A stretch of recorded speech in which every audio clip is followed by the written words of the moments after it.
being here today. It's so great to be with you again. I was just saying before we went live how wonderful it is to really help people help each other in the moment with what they have to offer, what their experiences, stories. I was just mentioning what a great show we had with Tracy, who was a new person and actually had no insight into the program. Had never seen one. I never had a chance to discuss what it was. And she thought, honestly, she didn't know what day it was, whether it was yesterday or today, even though I sent a couple confirmations. But the point is people who are really good people fit right in really quickly, right? Especially when they're dealing with an audience that's responsive and actually very interested and curious as to more information from someone they can view as someone who knows something and can help them.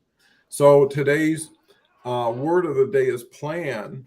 And just like insurance was a big part of everybody's plan, I know that plan is at the top of everybody's mind, depending on what it is. The plan to go to the store today, the plan to visit somebody, the plan to finish your book, whatever it is, everybody's working on a plan or hopes to have a plan that they can work on. And with that said, we hope everybody here can share what their definition or what their plan they're motivated to follow, and that would be pretty cool. What is your plan now? What would you like your plan to be, would be the better question. So with that, we've got our first comment, which just shows it works. After one day of not working, you get sensitive every day to it. So it just shows you things you take for granted when they show up, all of a sudden they have a lot more meaning than you thought. So Manu, I hope I've said that properly, is here. I'm sure I haven't seen your name before. It's very interesting. Thank you for thanking us. I'll turn it over to Kelly. She can share her initial thoughts on plan and how we can help everybody with their plan if possible. Yeah. So good morning, good afternoon, good evening, depending on where you're tuning in from. Yeah, plan. I mean, I immediately went into business mode and thought operational, tactical, strategic, the different types of plan. And then immediately went to contingent because I always think you always have to have a plan B, or at least that's how I am. I mean, I know there's certain things that, oh, we can only do it this way. And it's like, no, but you've got to adjust. There's got to be a plan B if things go sideways. Because I think it's fascinating. And that's one of the things that I do love about business and working collaboratively with people is when you sit down at a table and whiteboard or, however you work out plans, talking it through, it can all be one way and be like, oh, we crushed this. Like, this is amazing. And then when you put it into practice, it's like you go through a first few things and you're like, oh my gosh, how did we miss that? Because when you put it into action with customers or however the service, it's fascinating how we just miss something that seems so obvious sometimes. Um, but it's just a reminder of life. You've got to be flexible. Like things don't always work out the way that we think they are. And you've got to stay um, flexible and adaptable and not get upset when it doesn't go the way. I mean, I think it's so fun. And like I said, that's what I love about business and I geek out over it. Because when you finally do get that plan that once it was executed and implemented and it worked, and you're like, yes, so we did that. And then of course you're usually starting already on how to do the 2.0 version that's even a little bit better than what you originally planned. So yeah, I think there's so many ways to go because I was thinking when you said what audience, what does plan mean to you and share your thoughts, is I would be like, what are your plans for the weekend? I mean, there's so many things that we could go into. So this should be a fun one, especially for the three of us, because I think we're all three quite tactical planners and strategic planners, but definitely want to be in the tactical and get stuff done. So anyways, those are my initial thoughts. What are your initial thoughts, Kinga? Hi, everybody. Yeah, this is a fun topic for me because I was a former life ex VP of program management. So, Your and alley. actually, I specialized in agile program management. So, I love the agile aspect of being able to shift your plans. And I immediately thought about, of course, the strategic and business and setting, your vision and thinking about long term, you want some kind of force that you're driving towards and clarity about what is it that we want to be going towards, but we have to get tactical. And I agree that we don't necessarily know once we start working out the details what we might discover and find. And so you have to be able to pivot and adjust, especially as you work through things and you get feedback.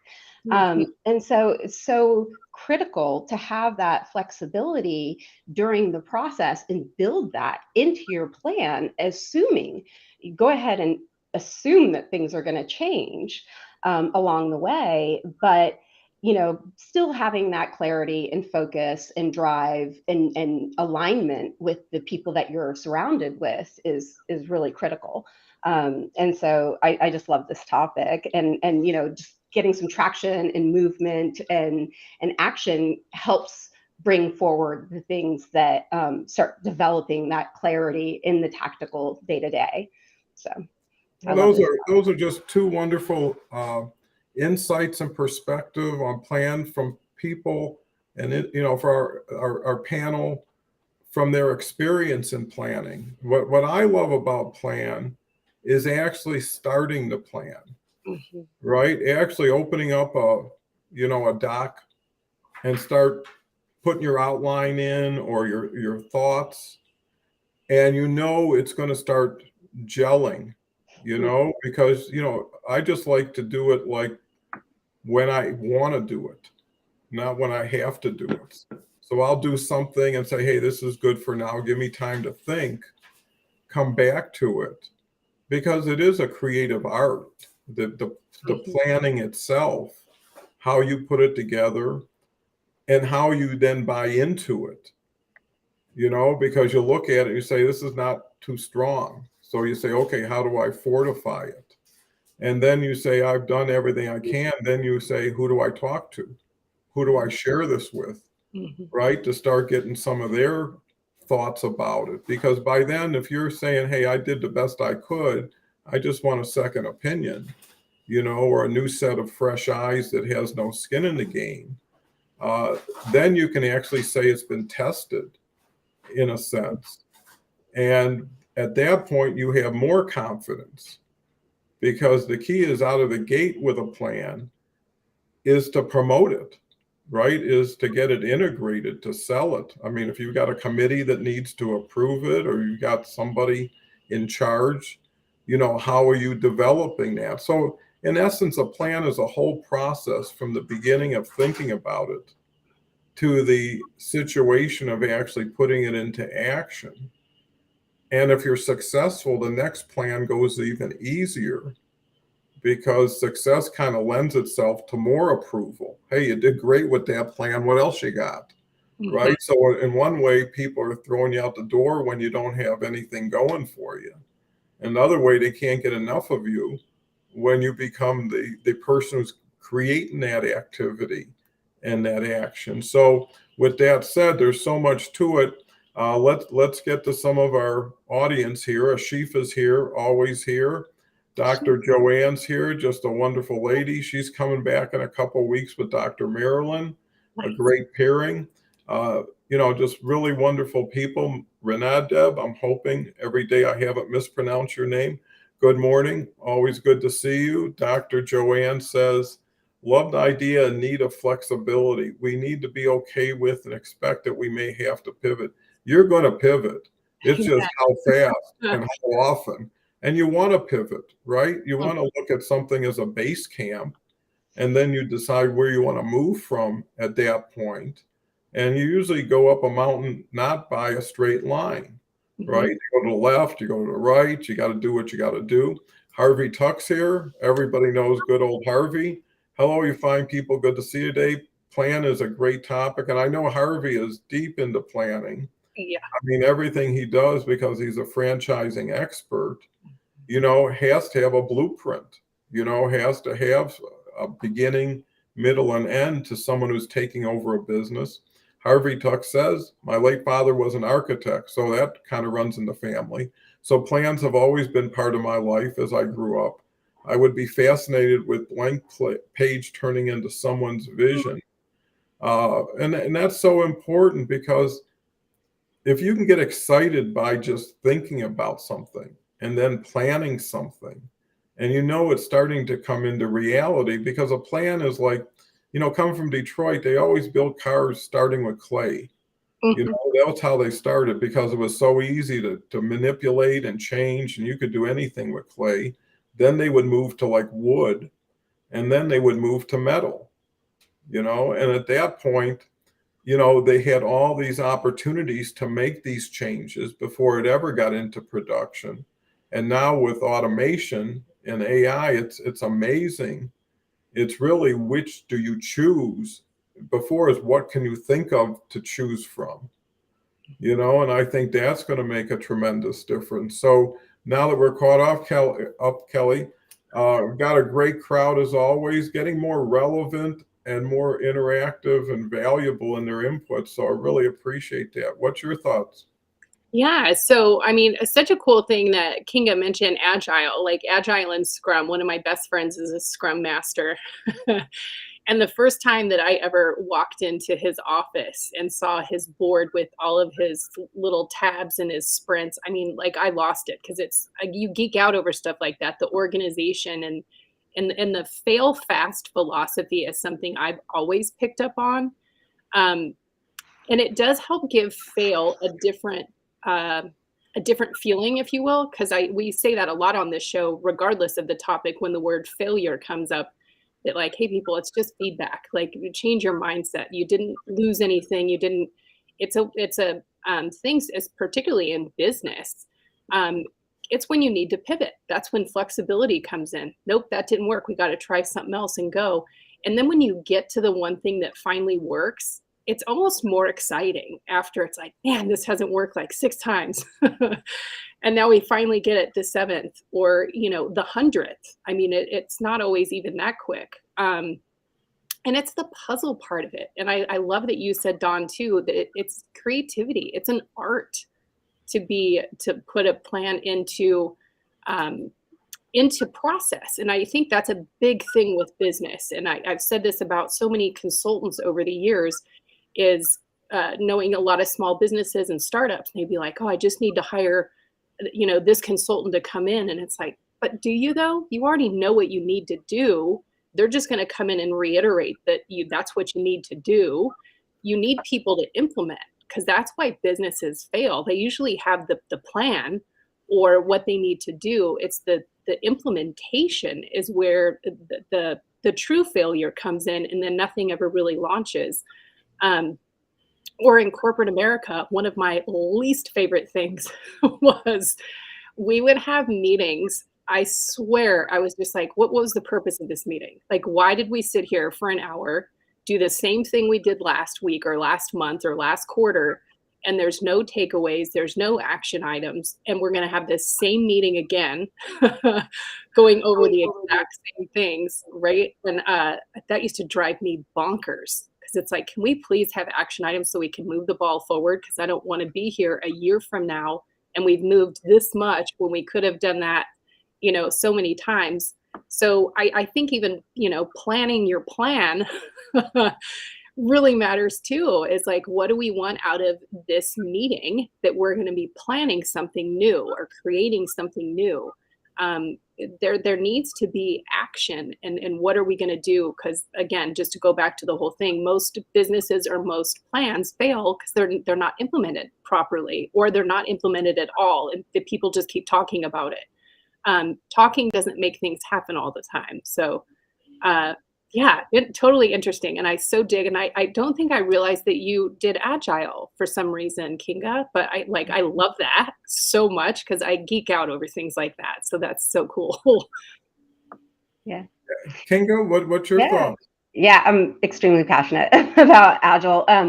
It was one of those things for me that I immediately jumped on the train. It became a thing because it rang so close to my heart. I was like, I've been living this way naturally, and it does just apply to the way that I was leading my life because it was about prioritizing things, looking at, I just naturally was, and for those of you that might not be familiar with it, process generally was the way that teams would work together.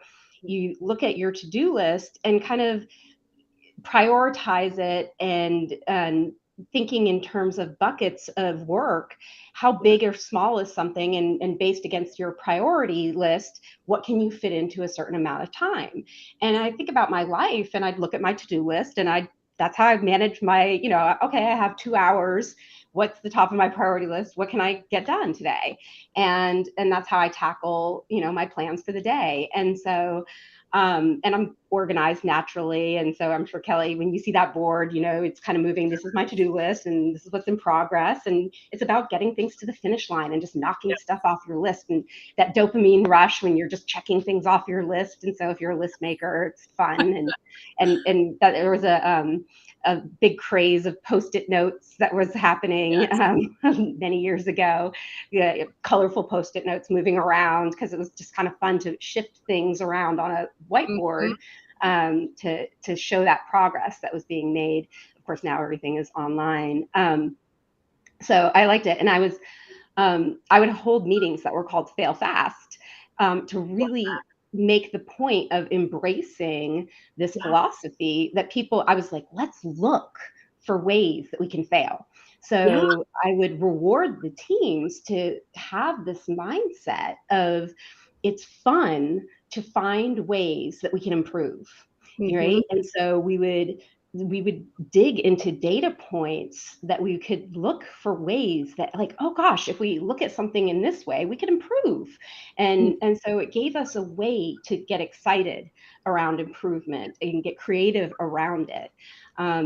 Didn't necessarily always work for people to get excited about it, because sometimes we find some really big failures and it highlighted some really big problems, but it was good. It moved things forward. So, well, that's great. And what I think about planning is, from my personal professional experience, is I had companies that had runaway growth. And it's different than being plateaued or getting incremental benefits, because at least you know what the pie is that you're working with. And the challenge is it's not changing much. So there's not much imagination to understanding what it is. It's how do you build momentum and everything else. But when you're growing so fast, you have to anticipate things you have no knowledge of. We were growing at 300% a year for 5 years. So you start with 100,000 in sales, and you go to 3, and then you go to 1, and then you start anticipating with more space, more people, more systems, and everything works great until the growth stops, right? And then you're upside down and backwards, and you got too much for too little. And that happens with the economies change, industries change, technology changes, and it's changing ever so quickly. So the key is always to plan just enough to be able to review your plan and either continue it or optimize it. And I think the key thing to everything we're talking about is the culture of the company that supports this in more than word only. Because when some company says fail fast, and you do, and they punish you, you just failing fast is maybe good for the company, but not good for you being the person who failed fast. So, what I used to do, because things were moving so quick, is it was honestly like if you see a football game and the quarterback is always what they call audibling or whatever it is, they change plans and they're barking this to this and barking that to that. And eventually everybody figures, here's the plan. Well, I was going to lunch every day with different people in the company, right? Just to get away 1, 2, 3 people. I was walking into everybody's office every day. Where are we? How are we? Is there anything we're not doing? Because the good thing about that is there's no surprises. What you hate to think is someone said, okay, I'm going to take care of it. You don't hear anything. A week later, it wasn't taken care of, and everybody was depending on it. You know, who missed the communication? And I think that's key. If you reward integrity, honesty, and fairness, you'll get people sharing all of those elements if you encourage it. And if, you know, there was always the surprises nobody liked, you know, the good ones and the bad ones. Yeah. You know, it was like, if you knew, why don't we know? And when did you know? And when did you share that with somebody? And what we encouraged was getting in front of things, not behind them. Mm-hmm. You know, is once you know, make sure everybody knows, and then everybody knows that's the way it should be. So, you know, with that said, Harvey comes back with, in the creative part of my job, I can only develop strategy by testing in real life. So I do, then I plan. Like painting in oil, you can move the picture and change it until it looks and feels right. You know, you got to almost be intuitive. You got to feel your way with your hands in a way. And here's the key, and one of the beautiful parts and the most challenging is we're always dealing with people, Mm-hmm. right? If we're just things, if we're just objects on a board, like how many cars can you build or what's the profit margin? But everybody is involved with people, especially people who are going to be benefiting from their product or service, right? How do you communicate with the customer? How do you communicate with the team? How do you communicate with your investors? How do you communicate with your management group? That's really the key to the plan, is what's your communication strategy? Because a great plan that doesn't get communicated properly, and then we're not even talking about the nefarious things of people getting in the way of people's plans or distorting it or being the anti-plan part of the plan. It's so fascinating. And that's why I think these discussions open your minds to the possibilities, because if people knew more what was around them, they'd have a plan maybe to deal with it. And sometimes it's just unconscious. So, Kelly. Yeah, so many great things that were said there. And Harvey, I know he and I could have like major talks about franchising. Because franchising, ironically, is what got me into marketing, just naturally. Because I worked for a franchise organization, and I was always fascinated. I'm like, why do we get so many calls after a mass communication goes out? And so I just started tracking it out of my own curiosity. Like, it wasn't a task for me to do. I was just very interested. And long and the short, it was, you know, certain parts of the country too, with certain messaging, it would be like an influx from a certain area. And it's like, wow, people just in our own country accept messaging a little bit different. And so I had ended up implementing a plan that was to get like a power user, if you will, of a franchisee in certain regions, and they were the go-to. So before communications went out, it would be like, here's the 6 people that we send the communication to first. They give their feedback, and then we make any, you know, adjustments, and then do the mass send. And how that changed, you know, that one little plan, which made a huge difference on how information was consumed. And I was fascinated by that, because again, it goes back to what you're saying, Don. It's about people. I was just fascinated, like, God, why does somebody, you know, in the South take information a little bit different than the Southwest or the Northwest? And then figuring out that plan, and just by being creative. Like, we didn't know it was going to work, but it seemed in theory like it should work. And then from a franchisee perspective, the ones that were chosen to be like the region heads to help with communications, they felt more empowered and more important and more connected to the home office. So again, and I didn't really realize that's what I was doing, was marketing with communications. I was just curious and like, I don't understand why we get such an influx of calls. It means that our message is not good because they should. And you're always going to have people though, and there are those people that will call and they'll almost read you the communication verbatim and go, "Can you explain that to me?" It's like, well, it's exactly what you just read. So there's always those people, which is kind of fun, and it is about making the process fun. You're going to have that person that pushes back or the one that's the complete pain in the what. um, but you've got to make it part of your challenge, right, and part of your own process. I did turn those people who used to be the thorns in my side into a challenge. How quickly can I get this person to buy on and go out of my way maybe to have conversations with them beforehand to get buy on. You just kind of have to learn how to deal with people. I mean, that really is all that it is to get it to move forward. Because some people, and I have worked with those people, for whatever reason, it's like, why are you so resistant to moving this process forward? It's fascinating to me.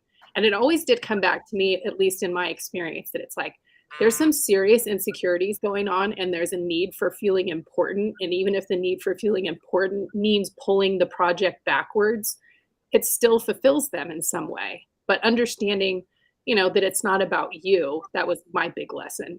Kelly, has nothing to do with you and everything to do with them.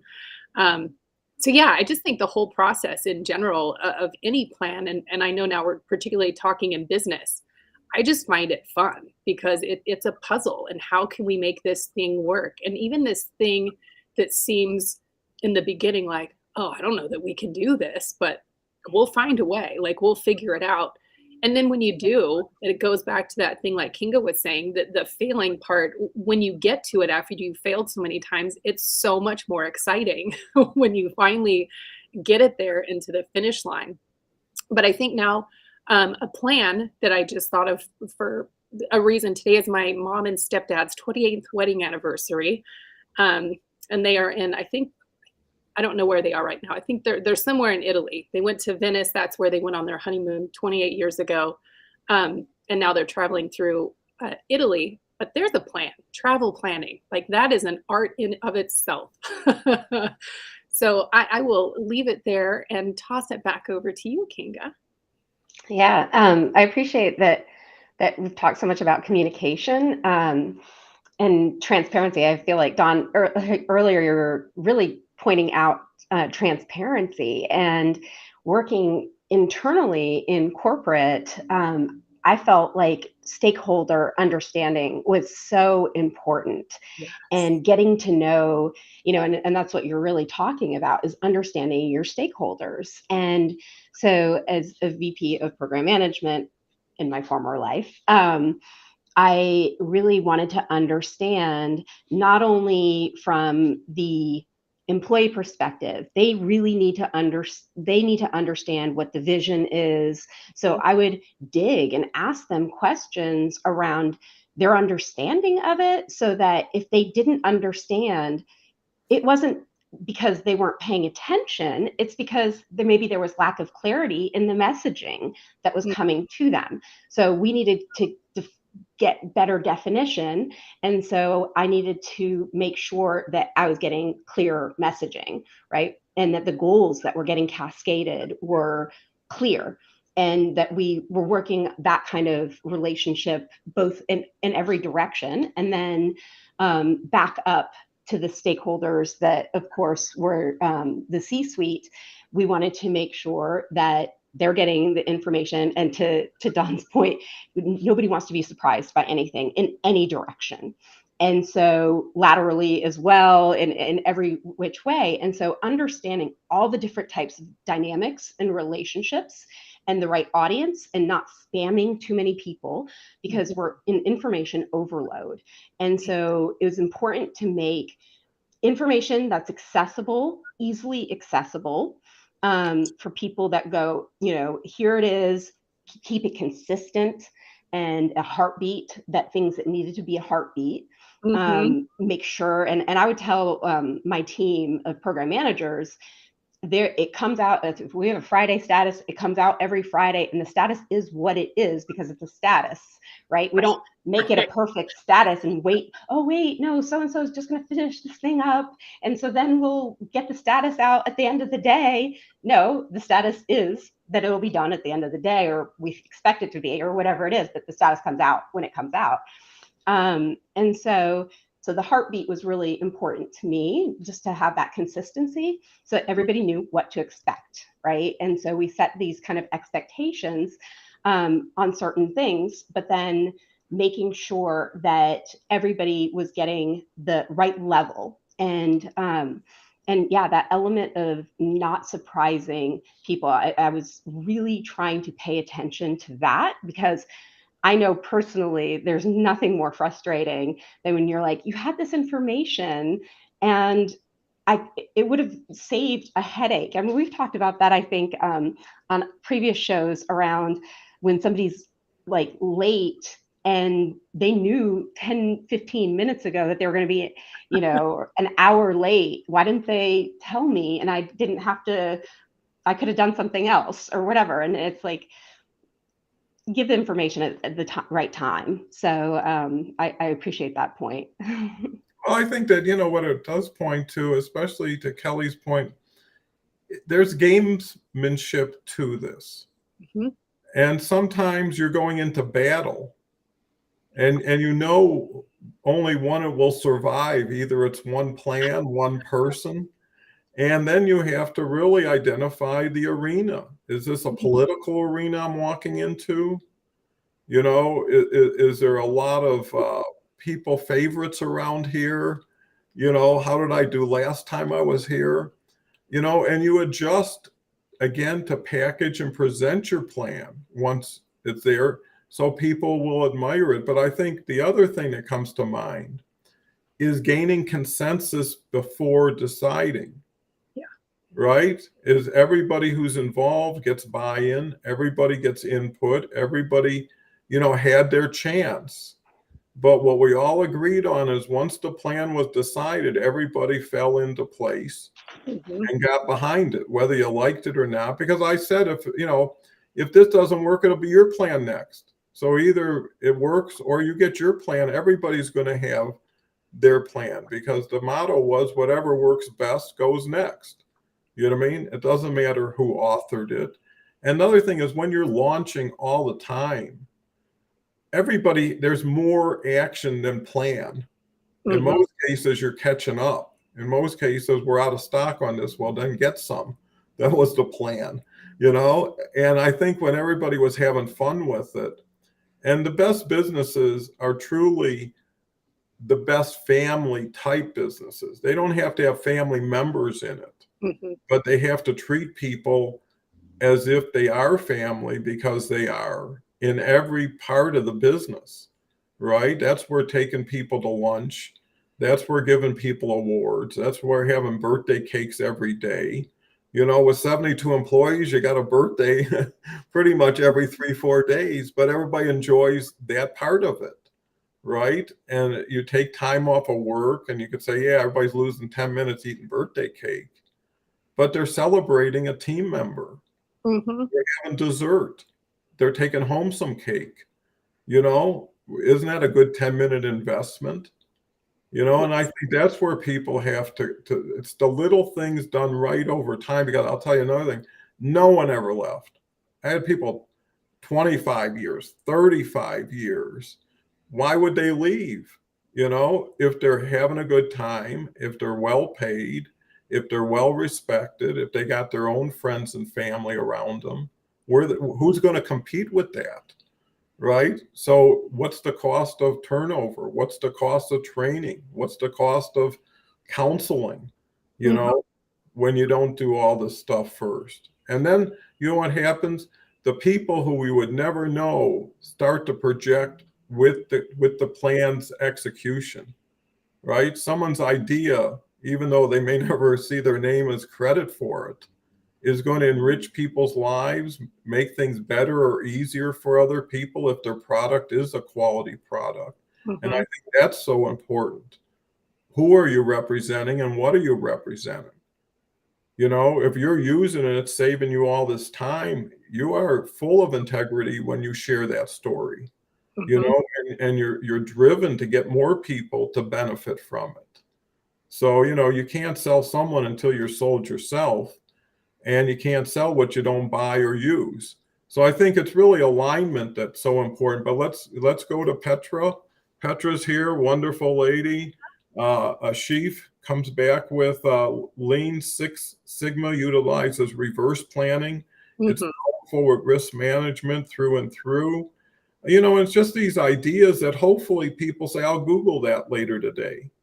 You Yeah. know, I'll watch a YouTube on it. The key is taking a flame and making it bigger, Mhm. not just replicating it or duplicating it, because you'll lose the context. And pretty soon you'll start throwing Six Sigma around like it's catchy. No one really cares about that part of it. Maria says, can I ask a totally, well, for sure. Kelly, would that be biased? It would only be their opinion of what it was like a task force from different areas? So in other words, when you're maybe when you're looking at different parts of the country, right? Because that would appear to be different areas, and people have different ways of viewing things or perceiving things. Um, I guess there's a level of bias just based on what you have to work with.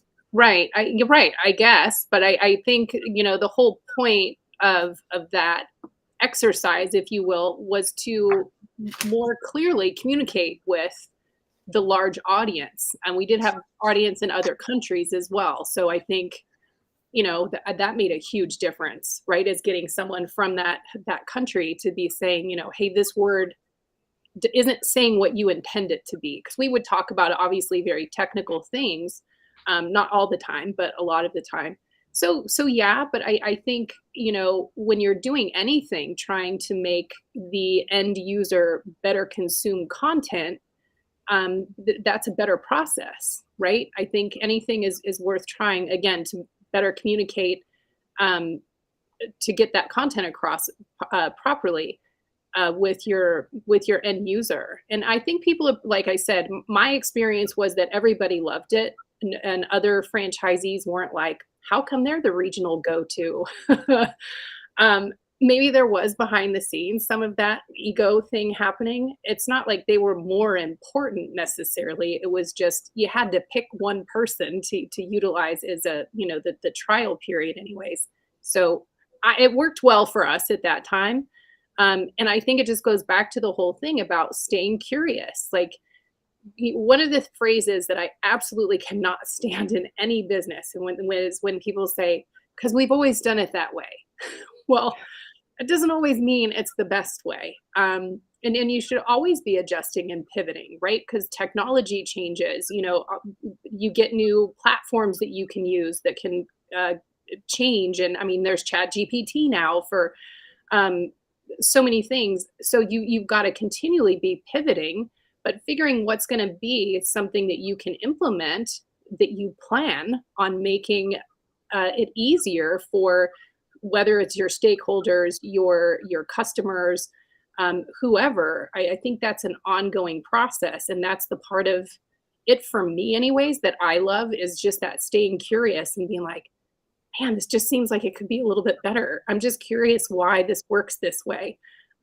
Which is why I geek out on planning and doing strategic and tactical things, because it's fun for me. Some people absolutely despise it. I mean, I could never be, and God bless every accountant that's out there because your job matters. It is just not my jam. Like I couldn't do it. I like the more creative process of, because there's really not, I don't want to say not rules to a plan, but you've got to be able to think outside the box, um, and also be okay with having those conversations with the stakeholders and then giving enough pushback when there needs to be pushback. Because a lot of times, the plan changes in a way where the stakeholder might be, well, wait a minute, I thought we were going to do it this way. Well, we found XYZ worked much better when we did this. Oh, okay, great. We get it. So I don't know. Excuse me. I find it fun and I enjoy it. Yeah, so I guess that's a yes and no answer for you, Maria. I think it's a great answer. So, Kinga, what can you add to that?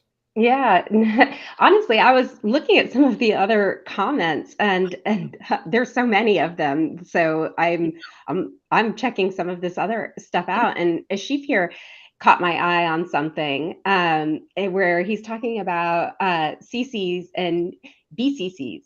And yeah, that one. Oh. And that one was a hot topic for me at one point, Yes. and I'd love to hear his more about how he sees BCCs as a best planning and business practice and how he uses it. That has been, and Kelly, the fact that you had a reaction to that as well, because I've seen it used in pretty negative ways, and then I also understand a couple scenarios Yeah. where it was used effectively. And my opinion on BCC in particular is that when we're talking about everybody that's involved in a project, the only time that I think it's appropriate to blind copy email, somebody is when you say who is being blind copies because you don't want a big mass reply all. I've seen HR do that often when they send out like a all employee kind of email that, hey, I don't want somebody going, great, have a great day. And it goes out to 5,000 employees. And so they want to have the all employees on the BCC line. And so they let you know. But as a manager, it would be frustrating because I go, well, who's on this email? And if they didn't tell you who was on there, otherwise it feels pretty sneaky sometimes. And so I would love to hear more about that because I'm going back to that transparency point with Donald. Like I'm so big on being transparent and including the right people in a message and not withholding information as appropriate, but also not over communicating where you're making it a swamp of information that people have to weed through. So I'd love to Yeah, hear no, more I about think that one. that's so important because at the foundation of everything is trust, Yeah. right? Yep. And how have you reacted in the past? Yep. If you're inviting change, if you're demanding change, right? And what I loved about what I thought of our company was a major disruptor of everything we entered. We would just go in and destroy it, and have so much fun doing it because we would build better. We would create more value doing it that way. When we got into e-commerce, everybody was still in retail, and e-commerce was like the stepchild. It was like all your junk, all your stuff, throw on eBay or get going. But we saw a little bit ahead of the curve, and we didn't have the retail map that some did. And what I remembered saying is because Home Depot was just getting started in Atlanta, and I got to know them pretty well, even the founders back then. And I kept saying, well, they're just expanding everywhere, and I'm adding a store every 6 months or a year, which wasn't bad, but it wasn't like them. But when e-commerce came on, I said, wow, they got 500 stores on one website. I've got one website and 12 stores. They have to defend those stores. The pricing there isn't competitive with online because of the overhead. So I can come in as an online player and just really get to the point where I could do a lot of business, make less margin, but take over share. So the whole thing is there was a timing that made that possible. Without the internet, that strategy wouldn't have happened. I think to Kelly's point, I'm starting to embrace it because I'm talking to other people, is with AI, that solves, especially with content, the issue of someone getting over the hump of, okay, I want to sit down for 45 minutes and write a post. Right? How many times are you going to sit down for 45 minutes? And most of the time, you'll take your last post and just adjust it, or it's a template pretty much where you just fill in the new information and it's the same post. But if now it's just creating an idea and having, let's say, 100 writers next to you saying, here's different ways you can project this, right? The different ways you can do it. You can be far more prodigious in your posting if you had less time and better quality coming out of what you do. And I'm saying that's just one thing. And I think being the best you can helps at whatever you do, right? Because confidence comes with experience and, more important, relationship. Is how honorable are you that if this plan doesn't work, what's your responsibility and accountability to helping fix it, right? I mean, there has to be value, opportunity, and challenge. If it doesn't work, you're going to take the hit. Yeah. Right. You know, what's worse is it was your plan, someone took credit for it. Oh God, that's the worst. And that's just it's like, that's just double betrayal. It's like my plan, she or he had nothing to do with it, but because they're the son-in-law or whatever they are, right? They got all the praise. And that's the thing about trust. So hard to build, so quick to lose. Most people are always wondering when the next shoe's going to drop. This is too good to be true. What do they really mean here? And then they even hear something from somebody and that sets them off, But then again, there are some people who aren't trusting. No matter what you do with them, whatever you do for them, they're still going to be whatever they are. And that's what I always say. If you wouldn't buy it, you should sell it. And if you wouldn't hire it, you shouldn't have it. And they shouldn't have you. And that's where the honesty comes first, is really looking at who's fooling who around this table, and calling people out. And that's when you're in a group meeting, you're going to have a group conversation. A lot of times your choices are, do I embarrass the person without even an interest in doing it? But it's obvious that if I tell someone the truth, it's going to be, or do I soft pedal it, but then everybody around you knows what you're doing, right? So I always go for truth first, but at the same time, nothing has to be given with a sledgehammer, right? Or a slap. It could be just like a little bit of context, but at the same time, the people on the team are depending on you. And the team. And let's just talk about people have incentives when things work out, where it's not just keeping your job. It's like, I could have got a $40,000 bonus, right? Except for what's their name over there, dropped the ball, we got nothing, and that really starts to build the wrong dynamic. So it's really the leader who has to continue to regroup, reset, make everybody feel more comfortable, or make decisions. Because unless you're making a decision, everybody knows you're not. And pretty soon you're setting a precedent for everybody. Right? So if you address the worst behavior in the worst way, you're going to get so much more of it. So today's investment will be tomorrow's return, and planning can really get you there. Maria says in the Netherlands and companies, they have a specific group of people who represent the employees in communication.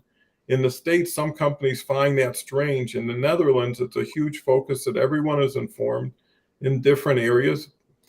Keeping information from the people you're paying to do the best they can is like, what are you in business for? It's tough enough even when you do it right, let alone when you do it wrong. Harvey says, everything you have just said completely resonates with me. When I communicate with individual franchisees, it's about discovering their plan, finding the toy they like, and let them play. And what I like about the last week or two of these LinkedIn Live, Hour Empower, we're really getting into information and meaningful subjects, which is not to say in the past we weren't, but it's not just about how's everybody feeling today, right? Now the focus is, can we figure out how we can get a plan or have the plan we chose today actualize itself in a better way. And a lot of times you always say, if I just planned a little better, this wouldn't have happened. Right? When we talk about someone not making a meeting, it always comes back to me is, how many times did you alert that person? And how, right? And if you decided, I'll do it the night before, the morning of, you may be risking something there.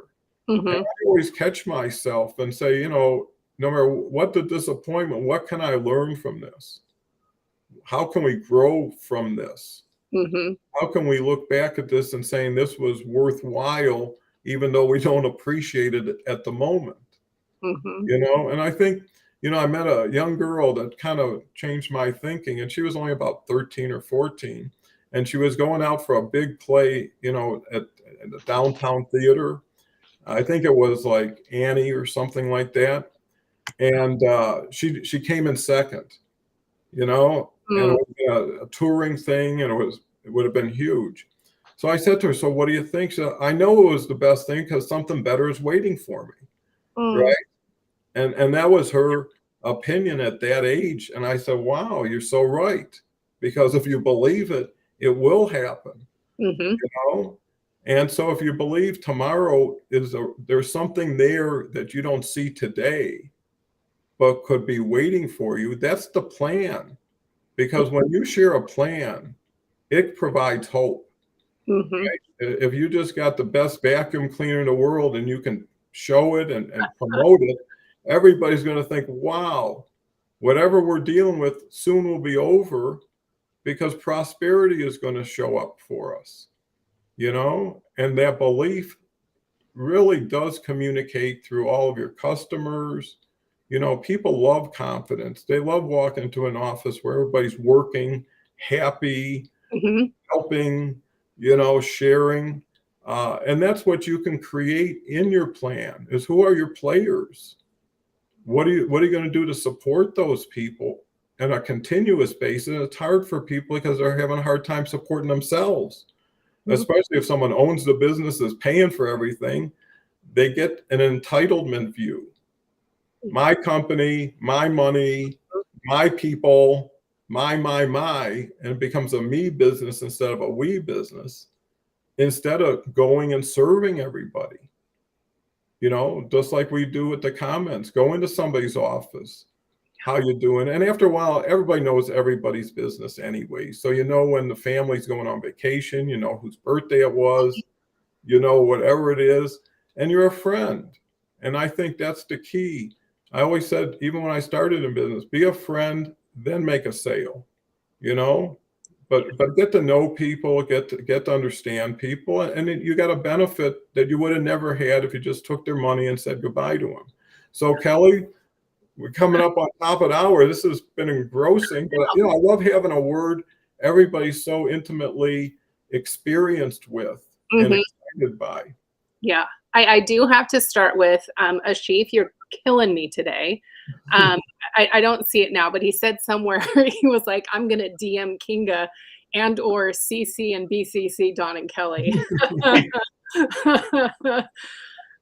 So funny. I mean, I think we all have a carbon copy and a BCC story somewhere in life. And man, I do have one person that was the worst, and he was an executive, which made it even worse. And everybody was afraid of him because he had been around a long time. And the joke was like, he has to know where the bodies are because why has he not been fired? Like he was that one. And I will never forget. And he would forward emails and then, CC additional people onto it. So you could see, oh, you now CC the president of the US and or the CEO of the global organization, but you didn't include the entire email string. Like you included the portion that you wanted. So the context was totally taken out of the entire messaging. Man, and I hated that. I was like, that is just so shady, trying to make yourself look good by making somebody else look bad. And BCC, and that's another funny one, right? I mean, we all have.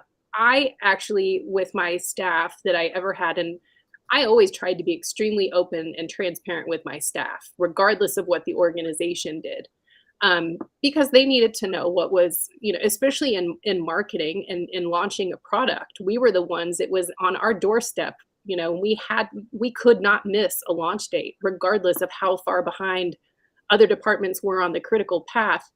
If we had a week taken out of our critical path, we had a week taken out, and we had to do it a week faster. So it was important to have those open, honest conversations so that you did have buy-on and that the people don't feel taken advantage of.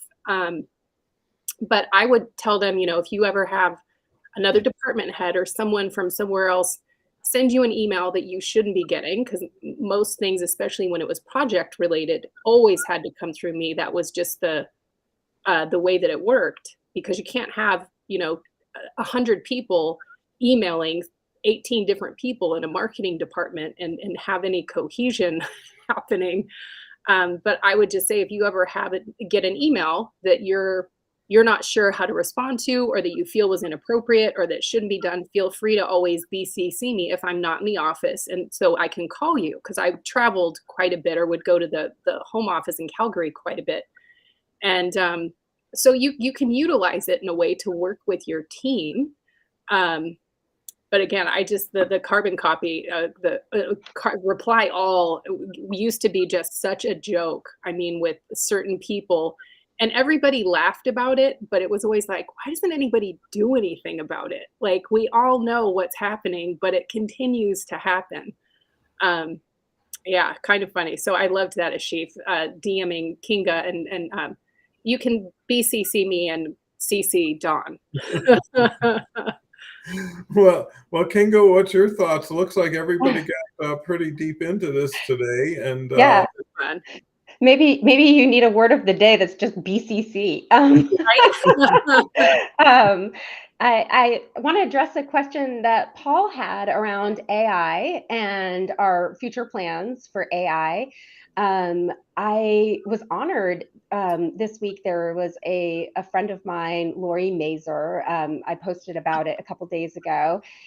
She started a newsletter, and she is a great leader in the AI space. And I'm super honored because she has started to kind of study some of the things that I've been doing. I've been leading a lot with curiosity on LinkedIn and exploring just things that are happening and taking courses and things like that. And so I've unlocked some courses for the public, and just, there's collaboration articles that have helped me get the top voice and things like that.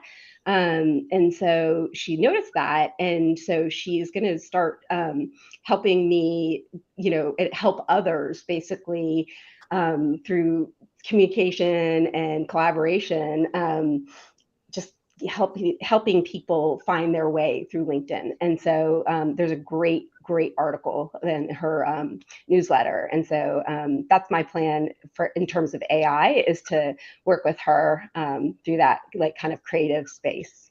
So I'm really excited about that. Well, that's great, and I've been using it every day. So, as much as I use Google or I go to YouTube, I'm always, because just something like add emojis is so much easier than me picking them out and pasting them and rearranging them, because it's just tedious. And there's so much work that doesn't require perfection in any way, but it does require consistency.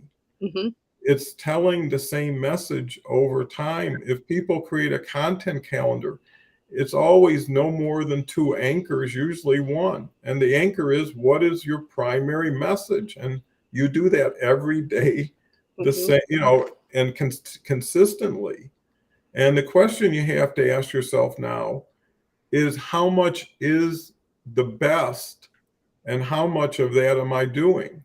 So if you say the best is, how many times is beneficial to post?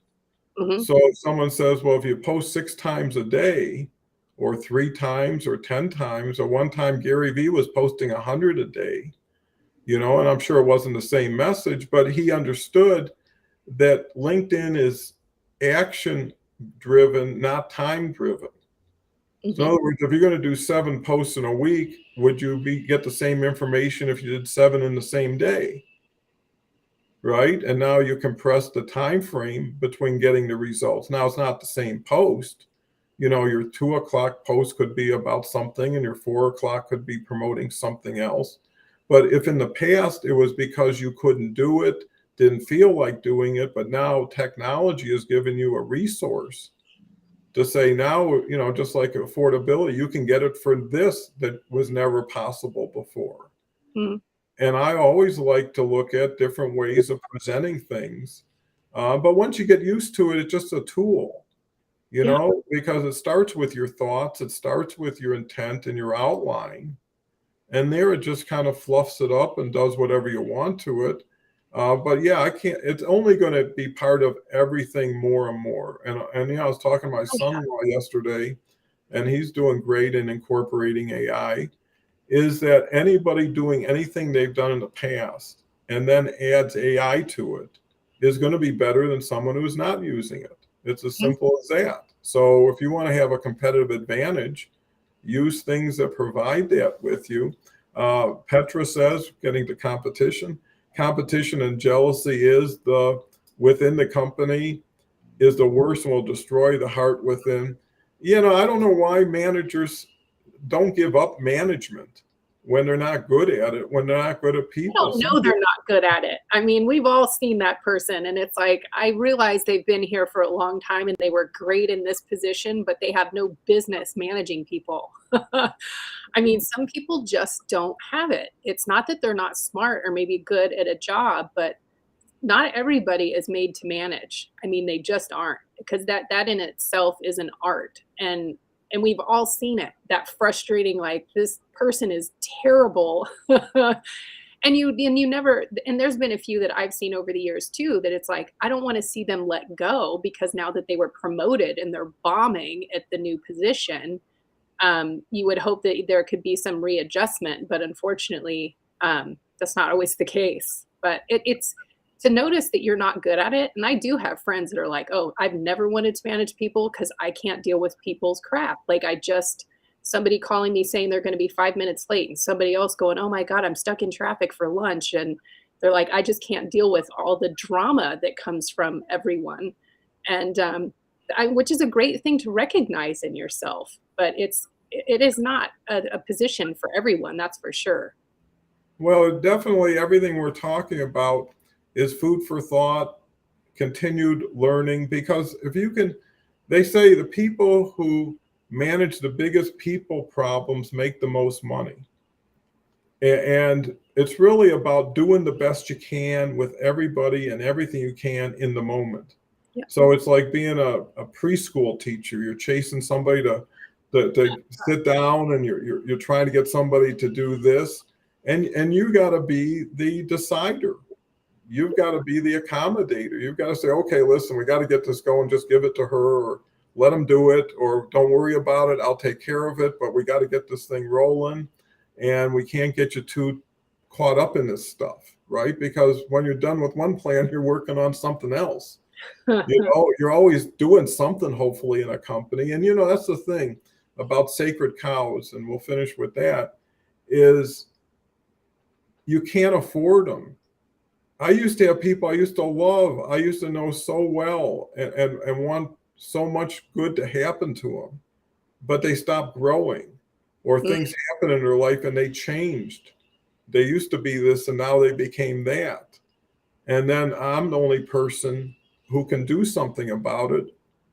And what you realize, again, if you do it for one and you're an inclusive company, you got to do it for all, right? How can someone come into office and say, well, you just gave Bob that, why don't I get it? And then it's like, no, well, Bob ain't getting it anymore. So now we'll take it away from Bob. Happy. But that's the fun of it, is having fun with the people. If people come into your office ready to go at it, or they see you just ready to chew them out, you know, you're going to be influencing that in the future. So I love the subject. Harvey's here. I'll give everybody final words. My network is you need to connect with Curran. Is a hive of knowledge on AI if he's real. You know, a lot of times you just got to learn. That's true. You just got to learn things for yourself. There's so many gurus who say they're this, and some people are, but you know, at the end of the day, it's you and you. So, Kinga, what's your thoughts closing up the discussion today? I think you're mute. I didn't plan for somebody to be blowing leaves right outside of my mom's house. So I put myself on I love mute, it. but luckily he went by. I had a great time today, and I plan to do that. So thank you so much for having me. Well, thank you so much for being here. You contributed so much. Kelly? Yes, yeah, super fun. Yeah, so I'll just wrap up because we are over. So everyone go out and plan to have a wonderful weekend. And as I always end, go out and shine so bright that others can't help but shine too. Well, that's great. And I'm so proud and honored to have both of you with us. Feel free to reach out to Kinga and Kelly if you have any additional questions or thoughts you want to share. We're always open after the show for that. And come back tomorrow. And tomorrow we're going to have Leslie Flowers and Catherine back. So that should be a great pairing. And have a great day and make a great plan. Thank you so much. And we'll talk.